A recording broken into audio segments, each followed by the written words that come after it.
Okay, for the eyes of watching God, um, I guess I'm gonna talk about like the tone. The tone like is like the narrator's attitude towards Jane, which the narrator um shares like entirely sympathetic and affirming.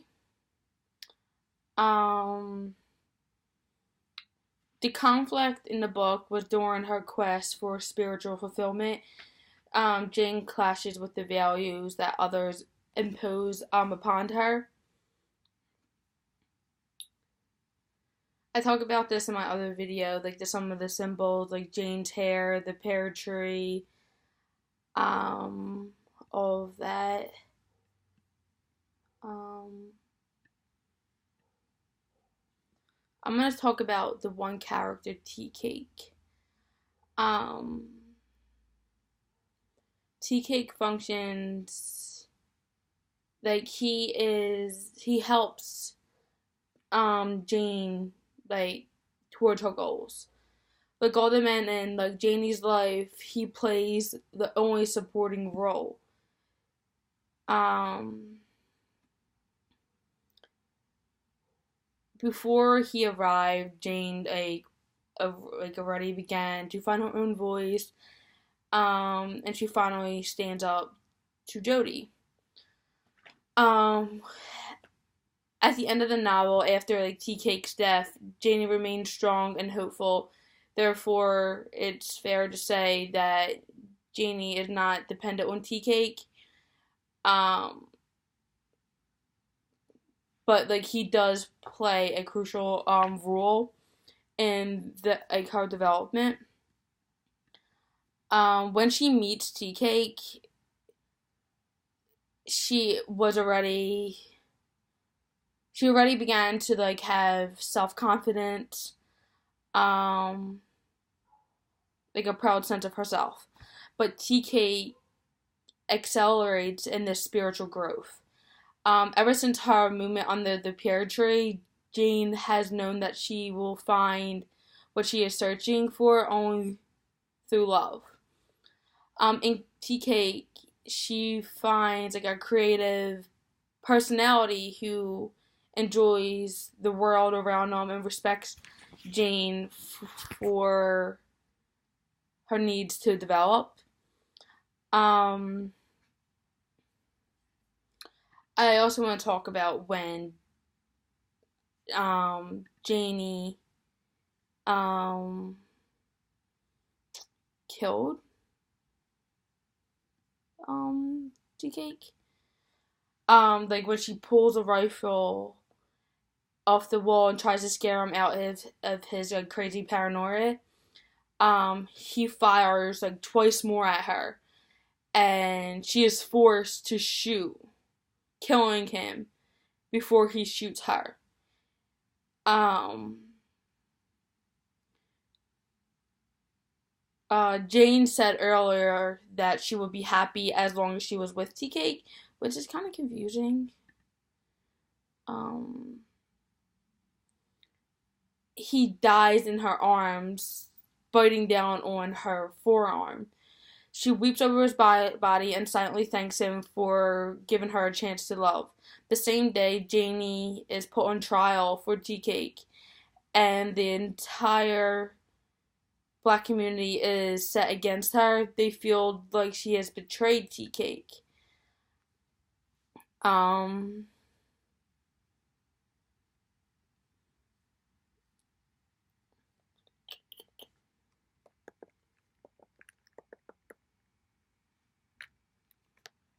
um,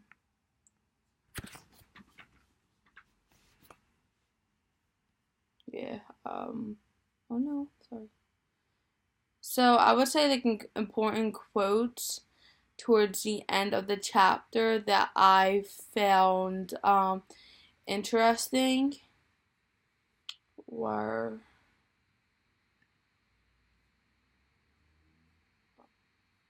um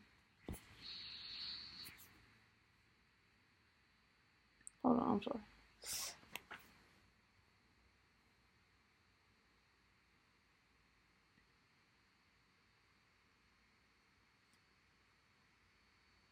The sun was gone, and it was time.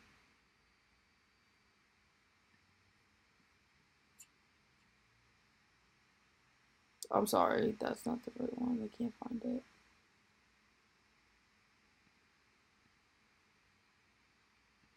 Okay, let me just go talk about the symbol with the pear tree because I don't think I've really talked about that. Um, the pear tree and the horizon represent Jane's idea views of nature. In the bee's interaction with the pear tree flowers, Jane witnesses a perfect moment in nature, full of erotic energy, passionate interaction, and a blissful harmony. Um,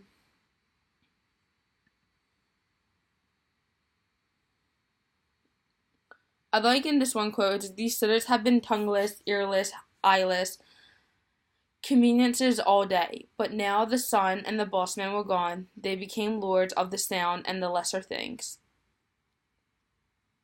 Um, I like this because I feel like the narrator revealed that the sitters um that were chatting on the Watson porch after the workday is over. Um, we well, my goodness, sorry, we relish in flexing the only power they have, the power of language.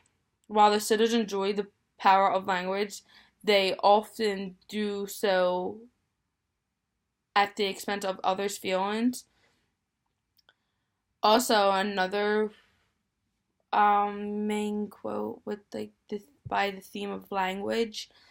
Jane took the easy way from a fuss. She did not change her mind, but she agreed with her mouth.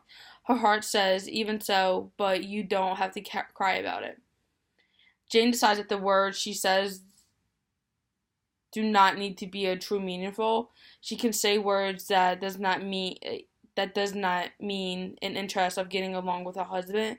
Um, she realizes that she can only use words to make others feel good, but those same words don't need to affect her inner belief. Utilizing language this way reflects Jane's survival technique. She separates her inner self from the self that she presents to others in the world. And that quote and that, like, how I feel, words should not define a person sometimes, I guess. Um, I can, it's depend, I feel like words and language, it depends how somebody takes it, basically. Um, I could say one thing and mean something, and someone could take it as harsh or I'm being rude in some sort of way. Another thing I would like to talk about. Um,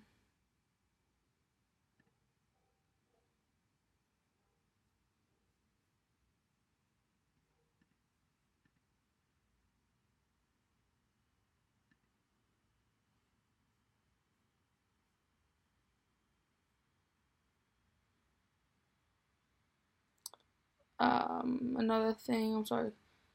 I guess jealousy. The theme of jealousy. Obviously, jealousy is ugly. And it affects men, women. Like, jealousy affects everything. In this novel, jealousy ranges from a simple envy to like an obsession, desire to hurt or take revenge of that object of desire. Despite it can manifest itself in bitter words aimed to injure, like unfounded rumors, um, plain falsehoods, anything. The jealousy is unvoiced, and its presence can be fathomed by the terms in which the narrator immerses the jealous character. The idea that the jealousy strips one of his reasons humanity and humanity re, I guess it basically strips somebody of their humanity. Okay, it can lead to like a blind hate if it allowed to continue over a long period of time. Jealousy is really never a good trait to have. I feel like everybody should be happy with the things that they have, no jealousy or anything. Everybody should be happy with what they have. It could be worse. Somebody always has it worse than you, which from my point of view.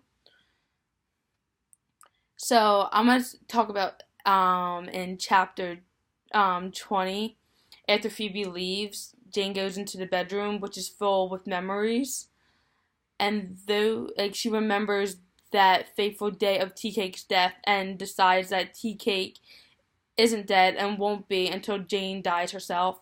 He helped her see her own limits, her own horizon, and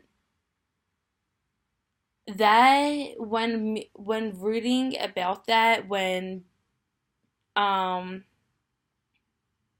that Tea Cake isn't dead and she won't be until Jane dies herself, I feel is that I don't know, like it makes me feel some sort of way. Um, but towards the end of the book, like she's feeling at peace. But going back to that with Tea Cake's death, like no matter how much I would love somebody, I know that person wouldn't want me to die with them, I guess. But even though she did shoot him, she was protecting herself or whatever, but still. Thank you.